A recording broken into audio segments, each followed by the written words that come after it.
Hello friends, welcome back. आज मैं आपके लिए एक और शानदार मूवी एक्सप्लेन करने जा रहा हूँ जिसका नाम है शैलोज। मूवी के शुरू में एक लड़के को बीच पर खेलते हुए दिखाया जाता है, जहाँ उसे एक हेलमेट मिलता है जिसमें एक गोप्रो लगा होता है। जब लड़का उसकी वीडियोस चलाता है तो हम देखते हैं कि दो सर्फर समंदर में एंजॉय कर रहे होते हैं और अचानक उन पर एक बड़े शार्क का हमला होता है जो उन्हें टुकड़े टुकड़े कर देता है। वीडियो देखकर ये लड़का काफी घबरा जाता है और वहां से भाग जाता है। और अब दिखाया जाता है कि 2 दिन पहले नैन्सी नाम की एक अमेरिकन लड़की उसी बीच पर जा रही होती है, जहाँ वो अपने ड्राइवर को बताती है कि वो मेडिकल स्टूडेंट है, लेकिन उसकी माँ के गुजर जाने के बाद वो अपना प्रोफेशन चेंज करना चाहती है। और क्योंकि उसकी माँ इसी बीच पर प्रेग्नेंट हुई थी तो ये बीच उसके लिए बहुत खास है, इसलिए वो अमेरिका से सिर्फ इस बीच को देखने के लिए यहाँ आई होती है।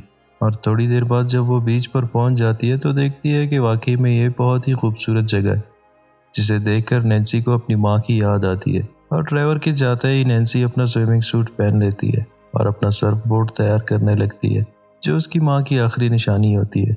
और समुंदर में सर्फ करते हुए इसे 2 नौजवान सर्फर्स मिलते हैं, तो नैन्सी उनके पास जाकर उनसे इस बीच के बारे में पूछती है। तो वो उसे बताते हैं कि यहाँ जेलीफिश बहुत पाए जाते हैं जो सर्फर्स के लिए खतरनाक साबित हो सकते हैं।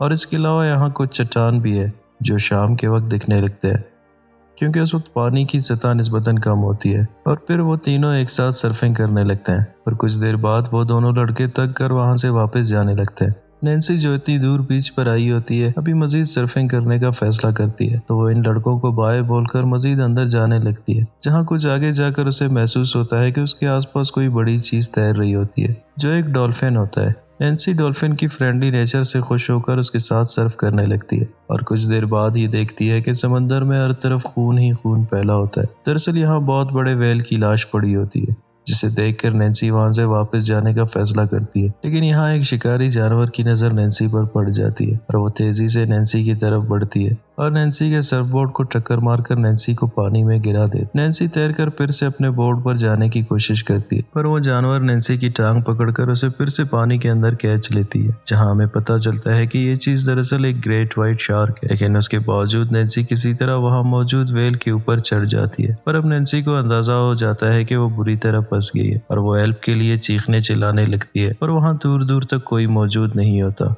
और वो शार्क भी उसके पीछे हाथ धोकर पड़ी होती है। वो व्हेल की लाश को टक्कर मारकर नैन्सी को उससे नीचे गिराने की कोशिश करती है और अब नैन्सी अपनी जान बचाने के लिए किसी दूसरे ऑप्शन के बारे में सोचने लगती है, लेकिन बहुत दूर तक कोई ऐसी चीज नहीं होती जिससे नैन्सी को मदद मिल सके, सिवाय एक चट्टान के जो पानी की सतह कुछ कम होने की वजह से नजर आने लगी। पर मसला यह है कि दिन में पानी की सतह ऊपर आने पर चट्टान डूब जाएगी, पर फिलहाल के लिए चट्टान एक अच्छी ऑप्शन है। और नैन्सी अपनी जान पर खेलकर चट्टान की तरफ तैरने लगती है, पर किसी तरह शार्क से बचकर नैन्सी चट्टान पर पहुंच जाती है, जहां उसके जख्म और भी बढ़ जाते हैं। और उस चट्टान पर एक सीगल भी होता है जो जख्मी होने की वजह से उड़ नहीं सकता। नैन्सी को इस परिंदे पर तरस आता है, लेकिन फिलहाल वो अपनी जख्म की वजह से बहुत तकलीफ में होती है और यहाँ नैन्सी अपनी ज्वेलरी की मदद से किसी तरह अपने जख्म पर टांके लगा लेती है। और अब दिखाया जाता है कि रात को नैन्सी को वहाँ काफी सर्दी लग रही होती है, तो वो अपनी सर्फिंग सूट को जैकेट की तरह इस्तेमाल करती है ताकि वो ठंड से बच सके और वहाँ मौजूद केकड़ों को खाकर अपने जिस्म को हरारत मुहैया करती है। और वो देखती है कि उसका सर्फबोर्ड उससे ज्यादा दूर नहीं, इस उम्मीद पर कि शार्क अब तक वहां से दूर गया होगा नैन्सी पानी में उतरने लगती है। लेकिन वो कुछ ही दूर जाती है कि फिर से ग्रेट व्हाइट शार्क का पंख पानी की सतह से बाहर नजर आता है, जिससे नैन्सी समझ जाती है कि शार्क अब भी उसके गिर्द मौजूद है। तो नैन्सी वापस उसी चट्टान पर जाने का फैसला करती है और अब कुछ ही घंटे में पानी की सतह ऊपर आने लगता है, जिससे वो चट्टान डूब जाएगा और नैन्सी आराम से शार्क का शिकार बन जाएगी। नैन्सी के पास अब शार्क से बचने के लिए कोई दूसरा ऑप्शन नहीं होता, लेकिन यहाँ नैन्सी को एक उम्मीद की किरण नजर आती है। दरअसल एक मोटा शराबी साहिल पर पड़ा होता है और जब नैन्सी मदद के लिए उसे बुलाती है तो खुशकिस्मती से वो आदमी उसे देख लेता है और नैन्सी उसे बताता है कि वो नैन्सी के बैग से मोबाइल लेकर हेल्प के लिए कॉल करे। वो आदमी ऐसा ही करता है, लेकिन जब वो नैन्सी का बैग देखता है तो उसके अंदर लालच जाग जाता है और वो नैन्सी के बैग से सारा कैश और मोबाइल लेकर वहां से निकलने लगता है।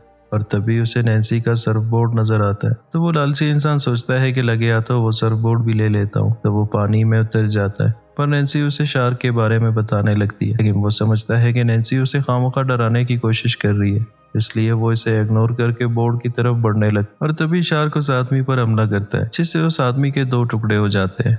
और नैन्सी ये सब देखकर बहुत ज्यादा खौफजदा होती है, क्योंकि वो समझ जाती है कि अब किसी भी वक्त उसका भी यही हाल होने वाला है। अगली सुबह पानी की चींटों से नैन्सी बेदार होती है और देखती है कि पानी की सतह काफी बढ़ती जा रही है और कुछ ही घंटों में वो मुकम्मल डूब जाएगी। नैन्सी अभी सोच ही रही होती है कि वो इस जगह से कैसे निकलेगी।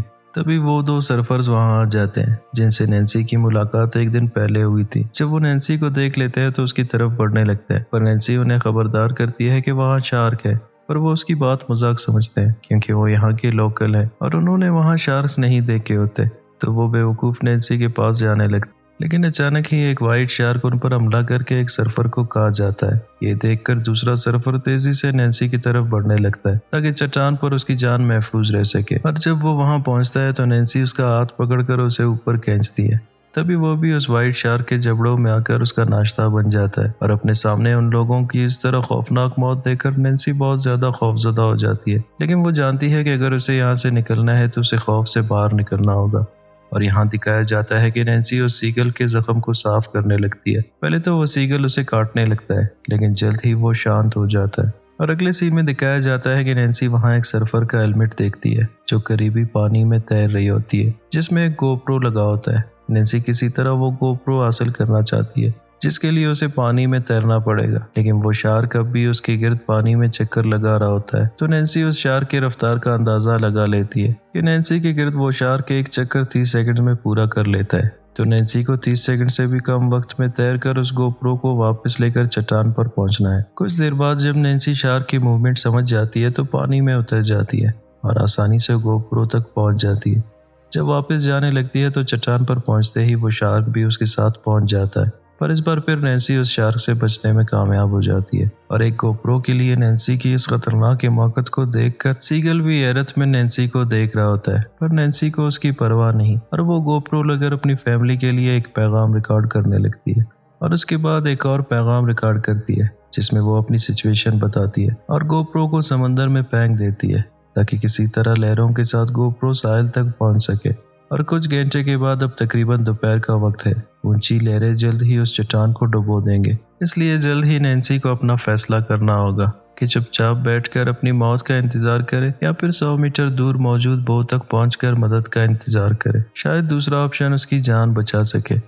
इसलिए वो उस परिंदे को सरफबोर्ड के टुकड़े पर रखकर पानी में छलांग लगाती है ताकि उस बोट तक पहुंच सके। लेकिन पानी के अंदर जाते ही उसे जेलीफिश का एक झुंड नजर आता है। नैन्सी समझ जाती है कि शार्क उन जेलीफिश के बीच उसका कुछ नहीं बिगाड़ सकता क्योंकि शार्क भी जेलीफिश से डरता है। और किसी तरह नैन्सी खुद को बचाते हुए जेलीफिश के झुंड से होते हुए बोट तक पहुंच जाती है। और जैसे ही वो बो के ऊपर चढ़ने लगती है तो बो टूट जाता है, जिससे नैन्सी एक बार फिर समंदर में गिर जाती है। और अब तक वो शार्क भी वहां पहुंच चुका होता है, लेकिन इस बार भी नैन्सी लकी होती है क्योंकि उसके हाथ में बो का वो टूटा सरिया होता है जिसकी मदद से वो एक बार फिर अपनी जान बचा लेती है। लेकिन अब शार्क पहले से ज्यादा एग्रेसिव मोड में चला जाता है और बो पर हमला करने लगता है। यहाँ नैन्सी को बो पर एक फ्लायर गन मिलती है जिसे वो शार्क पर चलाती है और वेल की चर्बी की वजह से वहां आग लग जाती है जिससे वो शार्क भी जलने लगता है।